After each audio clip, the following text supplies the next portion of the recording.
अस्सलाम वालेकुम। कुछ दिन पहले मैं टीवी देख रहा था तो स्पेशली पाकिस्तानी न्यूज़, तो उस पे ख्वाजा आसिफ साहब असम्बली में तकरीर कर रहे थे तो उन्होंने एक स्टेटमेंट पास की। उस दिन तो खैर मैंने उस स्टेटमेंट को कि इतनी अहमियत ना दी, लेकिन उसके एक दिन के बाद ही पाकिस्तानी सोशल मीडिया पे एक वावेला बर्पा हो गया उनकी स्टेटमेंट के बारे में। तो मैंने उस स्टेटमेंट को दोबारा सुना,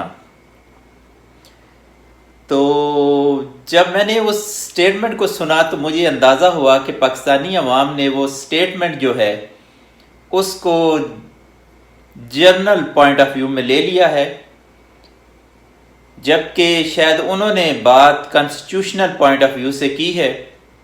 खैर आज उनका इस पे एक वज़ाती बयान भी आ गया।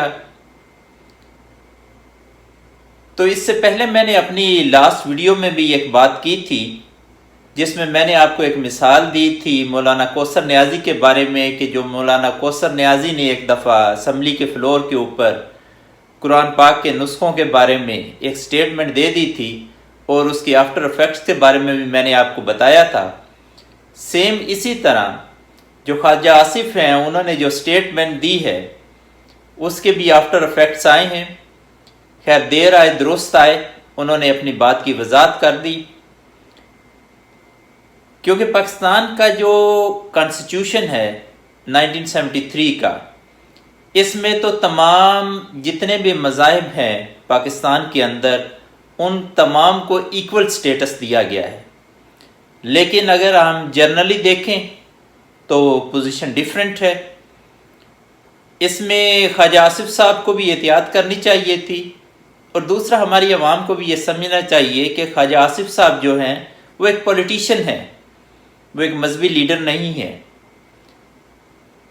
और जो मजहबी लीडर होते हैं वो अगर इस किस्म की स्टेटमेंट पास करते हैं तो उसको अलहदा पॉइंट ऑफ व्यू से देखना चाहिए, और जो पॉलिटिशियन होता है उसको ज़रा अलहदा पॉइंट ऑफ व्यू से देखना चाहिए। लेकिन ख्वाजा आसिफ साहब को ये ध्यान में रखना चाहिए था कि असम्बली फ्लोर के ऊपर जो भी बात की जाती है इसको मुल्क के अंदर और मुल्क से बाहर लोग किस तरीके से देखते हैं। लेकिन इसमें ये एक अच्छी बात है कि जब उनको अपनी गलती का एहसास हुआ तो उन्होंने उस एहसास के पेश नज़र आज माज़रत भी कर ली और एक वज़ाती बयान भी जारी कर दिया। तो ये अच्छी ट्रेडिशन है, इंसान से गलतियां होती रहती हैं और जब इंसान से गलतियां होती रहती हैं तो उन गलतियों की तरफ रुजू भी किया जाता है। तो ये कुछ बातें थी जो आपके सामने रखनी थी। बाकी अल्लाह आपका हामी नासिर हो।